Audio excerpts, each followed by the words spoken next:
Hi, ಎಲ್ರಿಗೂ ನಮಸ್ಕಾರ. ನಾವಿವತ್ತು ಸಂಡೇ ಆಗಿರೋದ್ರಿಂದ ವೀಕೆಂಡು ಮಂದಗಿರಿ ಹಿಲ್ಸ್ಗೆ ಟ್ರೆಕ್ಕಿಂಗ್ ಹೋಗೋಣ ಅಂತ ಸ್ಟಾರ್ಟ್ ಮಾಡಿದ್ವಿ.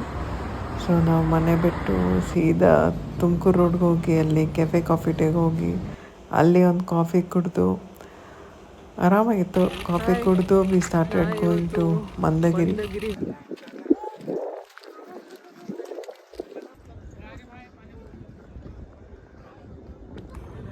ಹಾಯ್, ನೀವು ನೋಡ್ತಾ ಇದ್ದೀರಾ?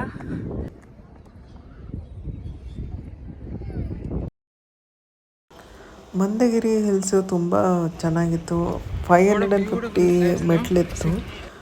But trekking ಸಖತ್ತಾಗಿತ್ತು. ಒಳ್ಳೆ ಕಾರ್ಡಿಯೋ ಆಯಿತು ಅಂತಲೇ ಹೇಳ್ಬೋದು. You should all give a try. ಸಖತ್ತಾಗಿತ್ತು.